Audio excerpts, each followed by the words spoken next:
ജിപിമാരെ കാണാൻ കഴിയാതെ രോഗങ്ങളെ അവഗണിച്ച് ജീവിക്കേണ്ട അവസ്ഥയിലാണ് ആളുകൾ. കഴിഞ്ഞ മാസം ജിപിമാരെ കാണാൻ കഴിയാതെ പോയത് 1 മില്യണിലേറെ പേർക്കാണ്. ഇതോടെ പലരും രോഗവുമായി പൊരുത്തപ്പെട്ട് സ്വയം ചികിത്സിച്ച് മുന്നോട്ട് പോകുന്ന സ്ഥിതിയാണ്. സ്ഥിതി വളരെ മോശമെന്ന കണക്കാണ് ഇപ്പോൾ പുറത്തു വന്നിരിക്കുന്നത്. നാഷണൽ സ്റ്റാറ്റിസ്റ്റിക്സ് ഓഫീസാണ് കണക്കുകൾ പുറത്തുവിട്ടത്. കഴിഞ്ഞ ഒരു മാസത്തിൽ മാത്രം 4.8 മില്യൺ ജനങ്ങളാണ് തീരുമാനിച്ച ദിവസം ജിപിയെ കാണാൻ കഴിയാതെ പോയത്. ഇതിൽ 2.2 മില്യൺ രോഗികൾ പല ദിവസങ്ങൾക്ക് ശേഷമാണ് ജിപിയെ കണ്ടത്. 1.1 മില്യൺ പേർക്ക് ജിപിയെ കാണാനും കഴിഞ്ഞിട്ടില്ല. നിരവധി രോഗികളോട് സ്വയം കൈകാര്യം ചെയ്യാനാണ് നിർദ്ദേശം ലഭിക്കുന്നത്. ജിപിമാരെ കാണാൻ കഴിയാതെ പോകുന്നത് പലപ്പോഴും രോഗനിർണയം വൈകിക്കും.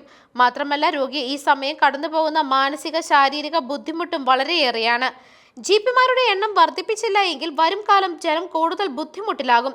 ലക്ഷക്കണക്കിന് പേർ വേദന സഹിച്ച് കാത്തിരിക്കേണ്ട അവസ്ഥയിലാണിപ്പോൾ. ജിപി അപ്പോയിന്റ്മെന്റ് കിട്ടിയാലും നേരിട്ട് കണ്ട് കാര്യങ്ങൾ വിശദീകരിക്കാൻ കഴിയാത്ത അവസ്ഥയും ഇപ്പോൾ നിലനിൽക്കുന്നുണ്ട്. News desk മെഗ്നവിഷൻ.